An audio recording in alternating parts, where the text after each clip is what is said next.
भारतीय जनता पक्षाच्या राष्ट्रीय अध्यक्षपदाचा निर्णय आणखी लांबणीवर पडलेला आहे। वर्तमान अध्यक्ष जे.पी. नड्डा यांना पुन्हा 40 दिवसांची मुदतवाढ देण्यात आलेली आहे। भाजप आणि आर.एस.एस. मध्ये राष्ट्रीय अध्यक्षपदावरून रस्सीखेच असल्याची माहिती समोर येते। नेमकं या अध्यक्षपदाची निवड अजूनपर्यंत का झालेली नाही, नवा अध्यक्ष भाजपला अजून का मिळालेला नाही, हे जाणून घेण्यासाठी आपल्यासोबत आहेत राष्ट्रीय स्वयंसेवक विचारक आहेत। गेले अनेक वर्ष ते अभ्यास करतायत, संघावर 46 पुस्तकं लिहिलेली आहेत असे दिलीप देवधर आपल्यासोबत आहेत। सर, काय सांगाल, संघ आणि भाजपमध्ये अध्यक्षपदावरून, भाजपच्या राष्ट्रीय अध्यक्षपदावरून कुठेतरी रस्सीखेच आहे का? कारण एवढे दिवस निर्णय लांबलेला आहे, अजूनपर्यंत निर्णय होत नाहीये। कुठेतरी छुप रस्सीखेच किंवा आमने सामने असल्याची राजकीय वर्तुळात चर्चा आहे। तुम्हाला काय वाटतं? पहिला अत्यंत महत्त्वाचा मुद्दा, संघ परिवाराच्या आतमध्ये आणि बाहेर नेहमीच संघर्ष आणि सामंजस्य असतं किंवा गुरुजी गोळवलकर या सरसंघचालकांनी जो संघ परिवार निर्माण केला आहे त्याचं डिझाईनच संघर्ष समन्वयावर आधारित आहे। लहानसं उदाहरण, तिथे भारतीय मजदूर संघसुद्धा आहे, तिथे भाजपसुद्धा आहे आणि किसान संघसुद्धा आहे आणि लघु उद्योग भारतीसुद्धा आहे। म्हणजे मालक आणि कामगार दोघं आहे। राजकीय पक्ष आणि वैचारिक आर्थिक मुद्द्यांचं ठेंगडींच्या संघटनासुद्धा संघ परिवाराचा डिझाईनचा भाग आहे। मी थोडंसं रोखतोय, हे जेव्हा तुम्ही सांगताय की अनेक संघटना आहेत, पण हे जेव्हा विरोधात असतात तेव्हा ह्या आक्रमक असतात, मात्र सत्तेत आल्यानंतर त्यांचा आक्रमकपणा किंवा स्वतःच्या सरकार विरोधात बोलण्याची तेवढी धार नसते आणि ते गेल्या काही वर्षांपासून आपल्याला दिसून येतं। एक महत्त्वाचा मुद्दा लक्षात घ्या की संघ परिवाराच्या डिझाईनमध्ये संघर्ष आणि समन्वय आणि संघाचा इंटरनल तुम्हाला नियम सांगून टाकतो मी, अनेक गोष्टींचा उलगडा होईल। तो नियम असा आहे की प्रत्येक संघटनेने आपापली भूमिका, आपापला कॅचमेंट एरिया, आपापलं टार्गेट ऑडियन्स लक्षात ठेवून काम करायचं, संघर्ष करायचा, प्रामाणिकपणे विदाऊट वेस्टेड इंटरेस्ट संघर्ष होऊ द्यायचा। फक्त संघानी म्हणजे कोऑर्डिनेशनचा जो फोर्स आहे आर.एस.एस. मदर ऑर्गनायझेशन, त्यांनी थांबा म्हटल्यावर तो संघर्ष थांबला पाहिजे आणि संघर्षाच्या भूमिका थांबवून सामंजस्याचं चॅप्टर सुरू झालं पाहिजे। त्यामुळे संघामध्ये संघर्ष दिसतो का? आहेच दिसतो। म्हणजे अध्यक्षपदावरून संघर्ष आहे भाजप आणि पूर्ण संघ परिवारच संघर्ष समन्वयावर उभा आहे। त्यामुळे एकही मुद्द्यामध्ये संघर्ष नाही असं म्हणणं खोटारडेपणा होईल। पण संघर्ष आणि समन्वय दोन्ही आहे।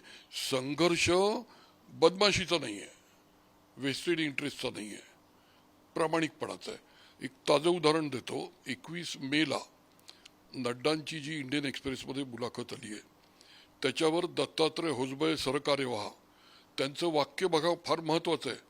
त्यांनी असं म्हटलं की नड्डांना किंवा BJPला काय म्हणायचं आहे ते आम्हाला इन स्पिरिट आणि इन लेटर दोन्ही समजलं आणि आम्ही त्याची दखल घेऊन निश्चित वागू।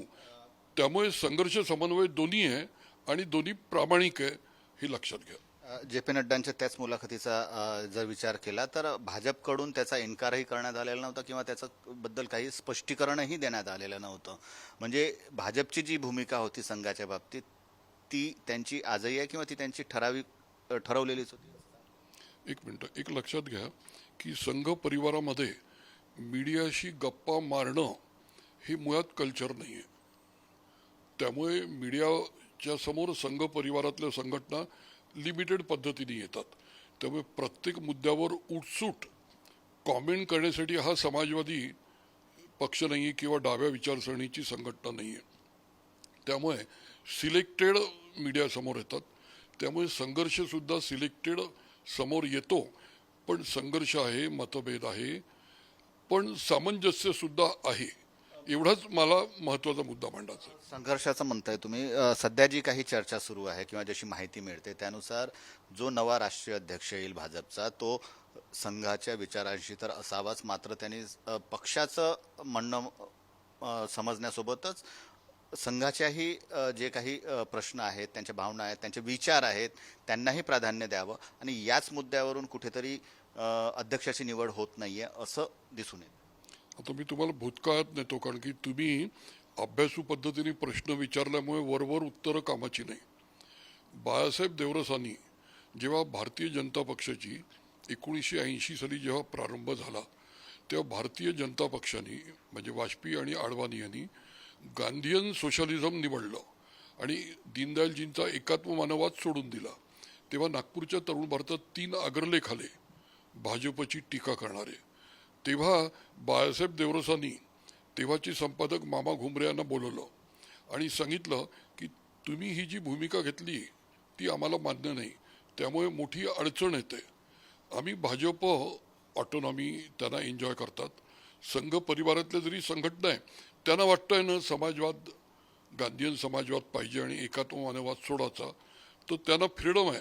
त्यामुळे त्यांचं चुकलं हे म्हणणं आम्हाला मान्य नाही. पुढच्या वेळेला तरुण भारताने ही भूमिका घेऊ नये, रॉंग मेसेज जातो. त्यांना त्यांचं स्वातंत्र्य आहे. आणि मग कालांतराने हे स्वातंत्र्य कामाला येत नाही लक्षात आल्यावर नंतर भाजपने काय केलं, राम जन्मभूमी आंदोलनात एंट्री, हा इतिहास आहे. पण या इतिहासातून सत्य तर समोर आलंच. आताचं सत्य असं आहे, आपण राष्ट्रीय अध्यक्षाच्या निवडीबद्दल बोलताय, मी त्याच्या मागे जातो. 2024ची लोकसभा जी निवडणूक झाली, ही लोकसभा निवडणूक भाजपनी संघमुक्त होऊन लढवली गेली. या 2024च्या लोकसभा निवडणुकीमध्ये संघ परिवार ऑर्गनाईज पद्धतीने नव्हता. याचा अर्थ स्वयंसेवक किंवा संघाच्या मंडळींनी भाजपला मतदान केलं, कामं केली का निश्चित केली, पण ऑर्गनाईज परिवार या निवडणुकीत नव्हता. आणि त्यामुळेच 21 मेला नड्डाजींचं जे इंटरव्ह्यू आहे इंडियन एक्सप्रेसचा, की भविष्यात आता आम्ही सक्षम झालोय, ताकदवान झालोय, आता भाजपला संघाची गरज नाही, एवढा स्पष्ट इंटरव्ह्यू आहे. हा इंटरव्ह्यू सत्यावर आधारित आहे. आणि दुसरं सत्य काय, की संघ विरहित, संघ परिवार विरहित निवडणूक लढवली गेली, पण 400 आणि 350 फिगर अचीव नाही झाले.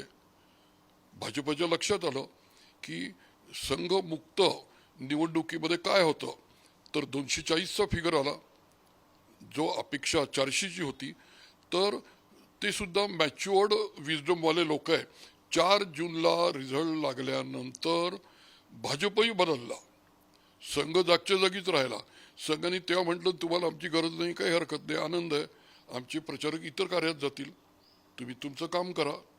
पण 4 जून नंतर आम्हाला तुमची गरज आहे हे कृतीतून आणि खाजगी बोलण्यातून भाजपनी मोदींच्या नेतृत्वाने स्पष्ट केल्यामुळे पुढच्या असेंब्ली निवडणुकीत काय झालं आपल्या समोर रेकॉर्ड आहे. निवडणुकींचाच तुम्ही म्हणताय, तर निवडणुकीच्या विषयी जर बोलायचं झालं तर हरियाणाची निवडणूक असेल, महाराष्ट्राची निवडणूक असेल किंवा आताची नुकतीच पार पडलेली दिल्लीची निवडणूक आहे, या निवडणुकीच्या यशावरूनही भाजप आणि संघामध्ये मतभेद असल्याचं म्हणणं आहे. कारण हे पूर्ण यश जे आहे ते राष्ट्रीय स्वयंसेवक संघाचं नाही, त्यात भाजपचाही मोठा असा वाटा आहे असं भाजपचं म्हणणं आहे. मात्र प्रसारमाध्यमात किंवा जशी काही माहिती समोर येते की संघाच्या स्वयंसेवकांनी मोठ्या प्रमाणे काम केलं, त्यामुळेच भाजपला यश मिळालं आणि त्यावरून देखील मतभेद आहेत. आता बघा, मीडियाचं परसेप्शन, इतर लोक काय बोलतात आणि वस्तुस्थिती काय आहे.